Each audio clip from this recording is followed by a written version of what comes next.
There's a quiet fear a lot of people carry without ever saying it out loud, that Shaytan can see straight into their mind, watching every thought form in real time, already one step ahead of whatever they're about to do.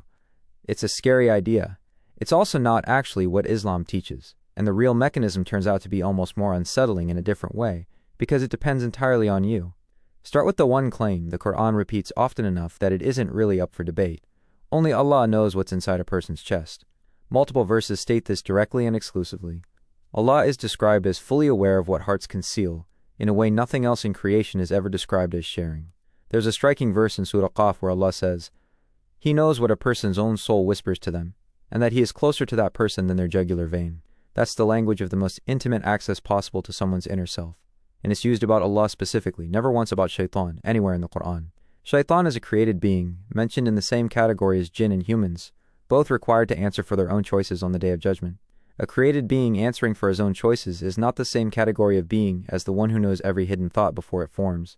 If Shaytan could genuinely read minds, that specific claim about Allah's exclusive knowledge would have an exception written into it somewhere. It doesn't. So if he's not reading thoughts, what is actually happening when temptation seems to arrive at exactly the right, most vulnerable moment? The Prophet Muhammad gave a description that answers this directly. Shaytan flows through a human being the way blood flows through their veins. That's not a claim about knowledge.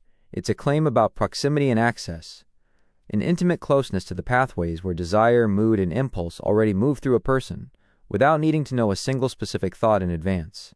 Part of how that proximity works is described in an authentic hadith. Every single person, without exception, is assigned a jinn companion, a qarin, present with them constantly. A being that close, watching your patterns, your habits, your triggers, your weak moments, across years, doesn't need to read your mind to seem eerily well-timed. It just needs to have been paying attention the entire time, the way anyone who's known you closely for years can often predict your reaction without any special insight into your thoughts at all. Some classical scholars add another layer to this.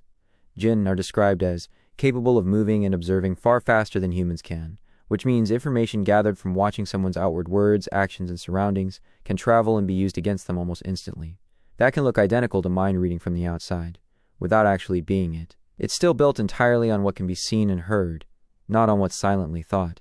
There's an even more specific hadith about this, naming a particular devil, Khinzab, whose job is specifically to interrupt prayer, inserting distraction and confusion right at the moment someone tries to focus.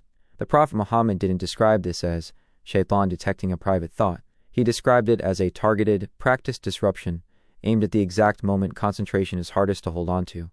Learned interference, not telepathy.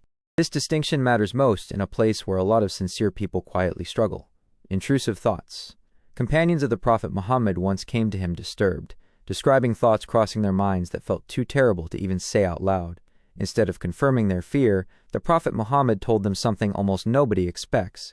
That itself, being disturbed by such a thought rather than comfortable with it, is a sign of clear, genuine faith.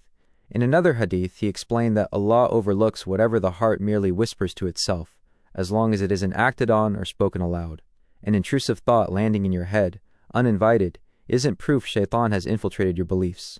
It's often the opposite, evidence that your conscience is working exactly as it should, resisting something that isn't really yours to begin with. So what's the actual guidance for handling this, given that he isn't reading your mind but is clearly still influencing you? Not to argue with the thought, and not to spiral trying to analyze where it came from. The Prophet Muhammad recommended something simpler. Seek refuge in Allah and simply stop engaging with it. Waswasa loses most of its power, specifically when it isn't given a debate to win. So can Shaytan read your thoughts? No, that ability belongs to Allah alone, and nothing in the text describing Shaytan ever claims otherwise. What he actually has is something more limited, and in a strange way more manageable.